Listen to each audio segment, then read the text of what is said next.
Assalamualaikum warahmatullahi wabarakatuh.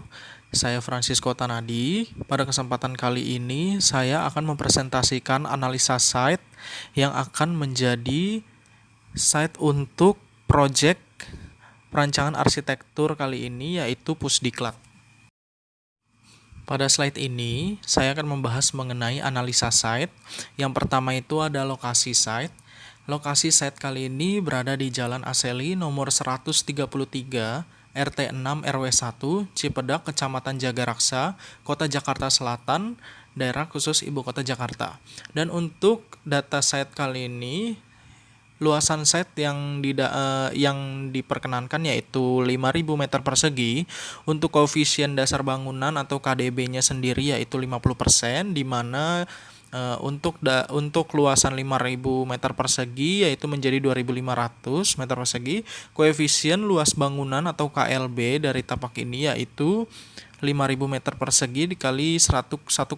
Koefisiennya itu 1,5, jadi hasilnya adalah 7.500 meter persegi. Untuk garis sepadan bangunan atau GSB-nya sendiri, dikarenakan lebar jalannya adalah 6 meter, jadi GSB-nya adalah setengah kali 6 meter, yaitu 3 meter. Untuk garis sepadan sungai atau GSS sendiri, tapak ini berbatasan dengan sungai, jadi memiliki garis sepadan sungai, yaitu 15 meter. Dan untuk tugas kali ini, ketinggian maksimum bangunan yang diperkenankan yaitu 5-7 lantai. Dan selanjutnya ada lingkungan existing site. Untuk analisanya, kondisi existing tapak yaitu untuk arah utara dia berbatasan dengan Jalan Aseli. Lalu untuk sebelah barat dan selatan dia berbatasan langsung dengan area pemukiman penduduk. Dan untuk arah timur sendiri dia berbatasan dengan sungai.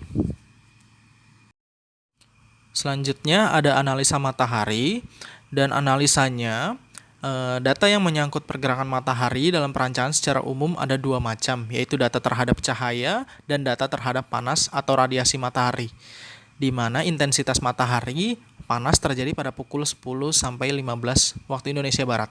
Selain itu, matahari juga memberi keuntungan pada orientasi bangunan, di mana menjadi penerangan alami sehingga menjadi hemat energi. Untuk responnya sendiri atau tanggapan, untuk mengatasi sinar matahari, kita bisa dengan cara peletakan ruang-ruang dalam bangunan. Ruang-ruang yang memerlukan sinar matahari panas diletakkan pada bagian barat, di mana bagian barat merupakan area yang mendapat intensitas matahari paling tinggi, dan juga sebaliknya ruang-ruang yang tidak memerlukan matahari panas diletakkan pada bagian timur bangunan, di mana merupakan area matahari terbit, dan di situ juga adalah sinar matahari yang paling sehat. Yang kedua, memberikan shading pada bangunan sebagai penghalang sinar matahari langsung masuk ke dalam bangunan, dan juga sinar matahari dapat dimanfaatkan sebagai penerangan ruangan. Jadi kita bisa memberi shadingnya, shading pada fasad bangunan agar di mana fungsi shading ini sendiri bisa menjadi penghalang bagi cahaya matahari untuk masuk. Selain itu juga kita bisa memberi vegetasi di sisi bangunan untuk menghalangi sinar matahari, di mana kita bisa menanam pohon di bagian-bagian tertentu pada fasad bangunan, di mana sinar matahari bisa terhalang oleh pohon-pohon tersebut. Dan juga memberi green roof dan vertical garden pada bangunan untuk peredam panas. Untuk teknologi green roof sendiri, dia dipercaya benar-benar bisa meredam panas karena memiliki lapisan yang tebal. Selain itu juga vertical garden, dia juga selain menambah kesejukan, dia juga bisa menghalangi sinar matahari masuk. Selanjutnya ada analisa angin. Untuk analisa angin di sini, angin merupakan komposisi iklim yang tidak bisa dipisahkan antar bangunan dan alamnya. Angin akan mempengaruhi fungsi dan sebuah ruang karena menyangkut kenyamanan sebuah ruang. Angin yang bertiup pada siang hari dari arah tenggara ke barat dan ke barat laut, dan juga angin yang bertiup pada saat malam hari yaitu arah barat laut ke tenggara. Untuk responnya sendiri, penempatan vegetasi pada bagian-bagian bangunan yang dilewati oleh angin agar angin yang masuk ke dalam bangunan menjadi lebih sehat dan segar. Jadi fungsi dari pohon ini sendiri selain menambah kesejukan, ia juga bisa menyaring udara, sehingga udara-udara yang melewati pohon ini sudah tersaring dan menjadi angin-angin yang sehat. Yang kedua itu memanfaatkan hembusan angin untuk mendinginkan ruangan publik dengan cara memberi buka-bukaan seperti jendela dan juga cross ventilation. Untuk bukaan sendiri kita bisa memanfaatkan ventilasi atau juga sebagai di mana pertukaran udara akan berlangsung.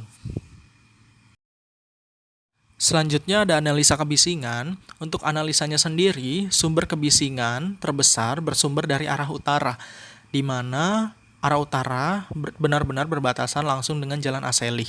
Di jalan ini merupakan jalan besar yang dilewati oleh banyak kendaraan, diantaranya kendaraan kecil baik seperti motor, beca, dan lain-lain, maupun besar seperti mobil, truk, bus, dan lain-lain. Dari kendaraan-kendaraan ini, sumber kebisingan berasal. Untuk responnya sendiri, memberikan jarak yang cukup luas antara bangunan dengan jalan, sehingga tingkat kebisingan yang sampai ke dalam bangunan dapat diminimalisir. Untuk jarak sendiri, kita bisa memberikan orientasi bangunan itu sedikit jauh dari bibir jalan agar kebisingan yang terjadi pada jalan tersebut tidak begitu mengganggu pada bangunan. Selain itu juga penanaman vegetasi pada area depan bangunan secara rapat sehingga kebisingan dapat sedikit dibuffer oleh vegetasi tersebut. Pohon-pohon juga berfungsi sebagai buffer untuk sedikit meredam suara sehingga tidak langsung menuju ke bangunan. Selanjutnya ada analisa aksesibilitas. Untuk analisanya, jalur utama yang berhubungan dengan site adalah Jalan Aseli yang berada tepat di utara tapak, dan juga jalan tersebut merupakan satu-satunya jalan yang menghubungkan site dengan kawasan luar. Jadi satu-satunya jalan yang benar-benar ada di dalam site ini benar-benar berhubungan dengan wilayah luar itu adalah Jalan Aseli. Untuk responnya sendiri memberikan akses masuk utama menuju site di sisi utara, tepat mengarah ke Jalan Aseli. Untuk akses masuk diletakkan pada bagian barat dan juga akses keluar diletakkan pada bagian timur. Jadi untuk akses di utara sendiri dibagi menjadi dua untuk akses dan masuk dan keluar, dan barat itu akses masuk dan keluar diletakkan pada akses timur. Untuk analisa tautan lingkungan sendiri, jadi batas-batas tapak di sini akan berpengaruh atau berpotensi apa pada bangunan. Untuk analisanya, untuk sungai ini berpengaruh pada kelembaban bangunan. Lalu orientasi bangunan yang terlalu mengarah ke sungai akan berpotensi terjadinya longsor, di mana orientasi bangunan yang terlalu mengarah ke sungai itu akan membuat bagian sisi yang mendekat ke sungai itu menjadi berat sehingga rawan terjadinya longsor. Untuk bagian selatan dan juga barat, dia berbatasan dengan pemukiman, di mana orientasi bangunan yang mengarah ke pemukiman berpengaruh terhadap sirkulasi jalannya angin, di mana jalannya angin akan terhalang oleh permukaan tersebut. Jadi angin-angin itu benar-benar terhalang oleh pemukiman. Jadi sirkulasi angin yang ada di tapak jadi kurang. Selain itu juga pada utara dia berbatasan dengan jalan, di mana orientasi yang terlalu mengarah ke jalan akan berpengaruh pada keamanan pada bangunan. Selain itu juga akan tetap menjadi efektif pada sirkulasi jalan, di mana orientasi bangunan tepat berada di depan jalan untuk akses keluar masuk. Untuk responnya sendiri, orientasi bangunan yang menghadap jalan akan menunjukkan identitas dari bangunan tersebut. Yang kedua, untuk sirkulasi angin yang lebih baik, bangunan dibuat lebih tinggi, di mana bertujuan untuk menghindari jarak bebas bangunan sehingga sirkulasi angin menjadi lebih baik dan juga mencegah kebakaran. Jadi jika kita membangun bangunan yang lebih tinggi, otomatis sirkulasi angin pun tidak terhalang oleh jarak bangunan-bangunan pemukiman, sehingga kita masih bisa mendapatkan angin pada tapak tersebut jika bangunan-bangunan dibangun lebih tinggi dari bangunan pemukiman. Dan juga menjadikan area di arah sungai sebagai area parkir, di mana untuk mencegah terjadinya longsor pada tapak dan juga diberi vegetasi. Untuk area-area yang rawan longsor, kita bisa jadikan sebagai area parkir di mana beban yang diberikan pada area tersebut tidaklah terlalu besar sehingga masih efektif untuk peletakannya, dan kita juga bisa memberi vegetasi di mana bisa menjadi peneduh dari area parkir tersebut. Dan yang terakhir ada analisa vegetasi.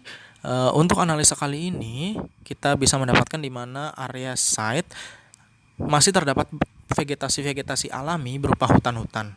Tetapi walaupun seperti itu, kita perlu menambah vegetasi yang lebih tertata agar site di sini pun bisa terlihat rapi. Untuk responnya sendiri, kita dapat memberikan pohon di area-area parkir sebagai peneduh. Peneduh bisa dengan pepohonan rindang seperti beringin, di mana pohon ini selain menjadi peneduh juga bisa menjadi petunjuk arah. Yang kedua itu ada pemberian vegetasi di area lingkungan bangunan yang dapat menjadi penyejuk lingkungan dan juga bisa menghalangi intensitas masuknya sinar matahari di dalam bangunan. Di dalam gambar kita bisa melihat bahwa kita bisa meletakkan vegetasi-vegetasi pada bagian utara di mana kebisingan yang paling tinggi terjadi karena berbatasan dengan jalan yang merupakan area lalu lintas. Jadi pohon-pohon ini bisa menjadi buffer atas kebisingan tersebut. Untuk bagian timur kita bisa memberi pepohonan untuk mencegah terjadinya longsor karena berbatasan dengan sungai. Untuk sebelah selatan kita bisa memberikan vegetasi agar udara-udaranya menjadi lebih sejuk dan juga membantu penghawaan. Untuk bagian barat kita juga bisa memberikan vegetasi agar lebih sejuk juga. Sekian presentasi dari saya, kurang lebihnya mohon maaf. Wassalamualaikum warahmatullahi wabarakatuh.